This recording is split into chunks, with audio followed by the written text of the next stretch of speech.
What about the WWF Tag Team titles? Is that some people are like, oh, it's just something extra that I have to carry in my luggage. But I'm sorry, if you grew up like a wrestling fan like you did, like I did, it's got to be cool to be WWF Tag Team Champions. It was, but it was under zip.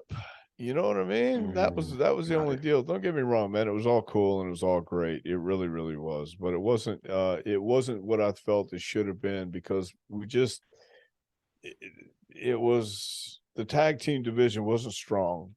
I knew Right. where we were on the card. I knew all this stuff. I'm dealing with the extra drama that I've got to deal with. And but at the same time, no, you're 100% right. It is cool when you get that shot or you get that call. And so yeah, I thought it was very nice, very cool When did you know you were winning the belts? that night. Really? That night, yeah. They just said you guys are going over. So okay, cool. So I guess that means we get the belts.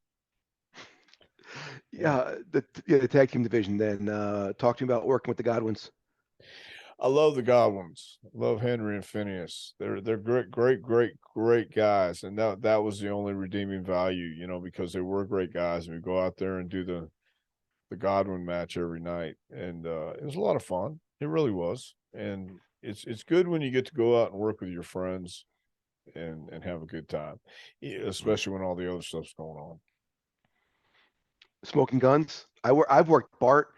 Gosh, I don't know, 10 times, and I always say, if you've never met Billy and Bart in person, you don't realize how big these men are. Huge. Yes. Huge guys. Yes, Billy Gunn especially now, but when Billy was starting out, he wasn't into working out or anything like that, but Bart always was.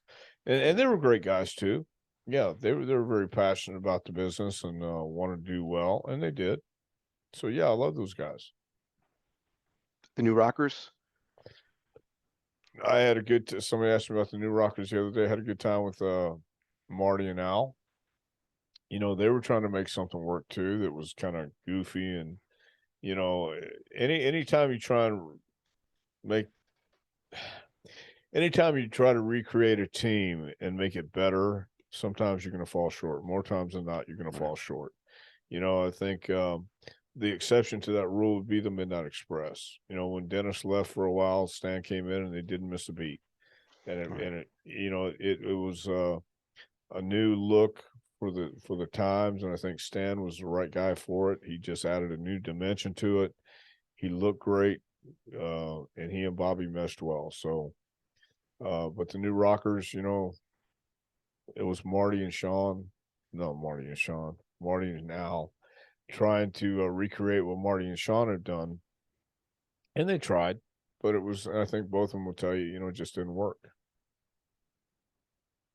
Bushwhackers. How can you not love the Bushwhackers?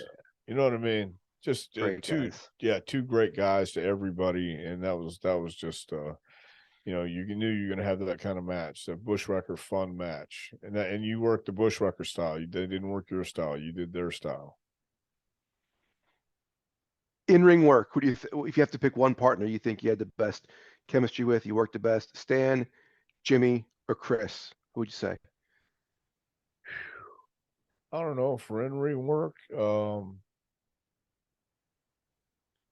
Jimmy was more of a innovative worker and type like that. And I can't really pick between Jimmy and Stan, but Chris I enjoyed working with because he was very very passionate and uh, had a great time every time I went and the match anyway. Not necessarily all the other stuff, but the match in the ring.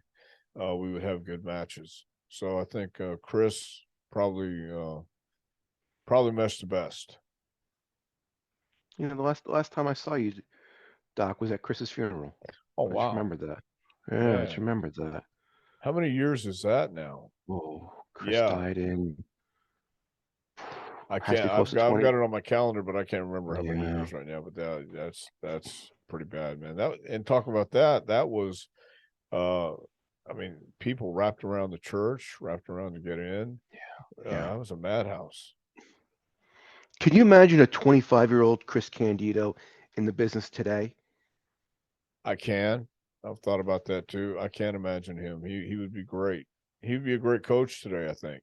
I really do. Yeah. Yeah.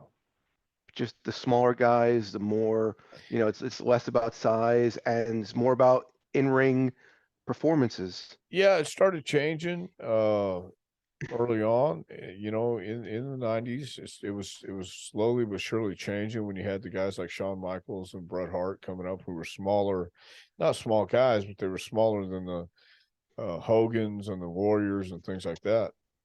Right. I think, now it's evolved into I think it's always been performance art, but now the guys have made it so intricate, and they're doing some great athletic stuff, but nobody's selling it, and nobody's letting it get over the way it could, in my opinion. So yeah, I can imagine Chris these days really showing these guys how to sell and how to make it make even more sense. Chris broke his neck at the Garden. He did. He broke his neck in Madison Square Garden, and I remember him sitting in the hallway, and I asked him if he's okay. He goes, "No, man, I hurt my neck." And that night, I was riding with Bradshaw and Dutch, so they wanted to get out of there. Tammy took him to this hospital, I guess in Manhattan, where every loony bin was, every Looney Tune, every crazy, was at. And they found out he broke his neck, and he wrestled with a collar. He wasn't supposed to. Once they found out he broke his neck, they took him off the road because he was kayfabing everybody. Didn't want him to know. Was that He would wear the neck brace every night in the ring. in the ring?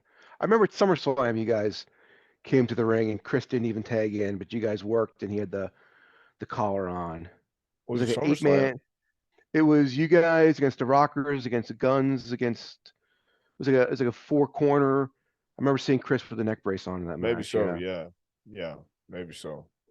And That night he then, broke his. I'm sorry. no, no, no. Go ahead. Was that the night of the curtain call?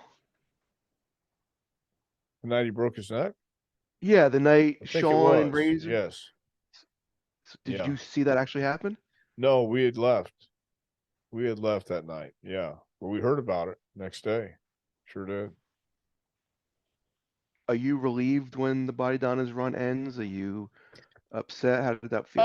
It was a mixed emotion for me because we had been off for a while, and I'd still been going to TVs, and still I dyed my hair blonde like maybe twice after that. And then I said, no, no, I'm gonna let it grow out because this is over. And then I was offered the gig to train people. So yeah, it was more of a relief because I was ready to transfer and translate that over into an office gig. But sometimes being in the office isn't always everything is cracked up to be, Sure. but it was good.